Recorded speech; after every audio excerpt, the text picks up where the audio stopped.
आलं आणि कुठेतरी कॅटेगरीमध्ये आम्ही एकत्रित आलो आणि त्यांना जेव्हा जेव्हा असं वाटायला लागते की ह्या जाती एकसंघ होते आहेत, बाबासाहेबांनी स्पष्ट म्हटलं कास्ट इज अँटी नॅशनल, आणि म्हणून भारतीय संविधानामध्ये जात आपल्याला दिसत नाही, कॅटेगरी दिसते.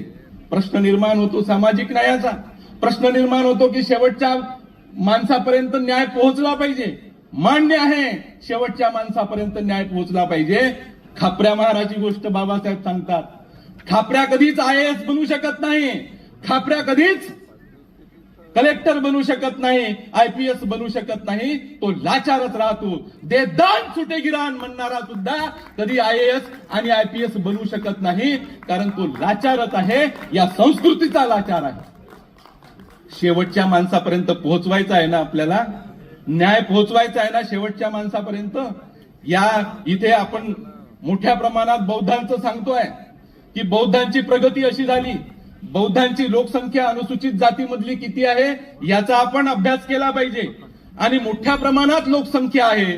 1950 पासून किती IAS झाले, 1950 पासून किती IPS झाले, बोटावर मोजण्या इतके लोकसंख्येच्या बाबतीत जर आपण विचार केला तर बोटावर मोजण्या इतके झाले. 2-2.5 लाखाचा बडोले साहेबांनी सांगितलंय की 2-2.5 लाखाचा आजही अनुशेष आहे. किती लोक IAS आणि IPS ओपन कॅटेगरी मधले आहे ज्यांनी आपलं आरक्षण खाल्लेलं आहे. आपली मागणी काय असायला पाहिजे ही भूमिका महत्वाची ठरली पाहिजे.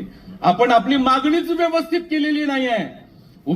मी उपवर्गीकरणाच्या विरोधात आहे, ते जनगणनेच्या नंतर असो किंवा जनगणनेच्या अगोदर असो, कारण उपवर्गीकरण देणारा कोण आहे हे महत्वपूर्ण आहे. कोणतं सरकार उपवर्गीकरण देणार आहे आणि हे सरकार उपवर्गीकरण तुमचा फायदा, तुम्हाला सामाजिक न्याय किंवा तुमची उन्नती व्हावी यासाठी देऊच शकत नाही. यांचा 5000 वर्षाचा इतिहास आहे. इतिहासातून शिकलं पाहिजे ना. इतिहास विसरतो का? बाबासाहेब सांगतात ना का इतिहास विसरला नाही पाहिजे, तुम्हाला इतिहास घडवायचा आहे.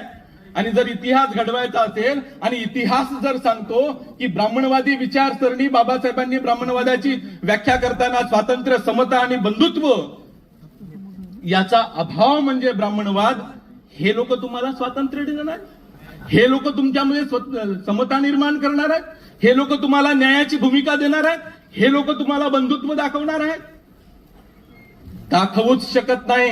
आणि म्हणून मी जोरकसपणे सांगतो की उपवर्गीकरण हे कोणाच्याच फायद्याचं नाही. 59 पैकी कोणाच्याच फायद्याचं नाही. उलट आरक्षण संपवण्याचा हा डाव आहे. आरक्षण संपलं पाहिजे.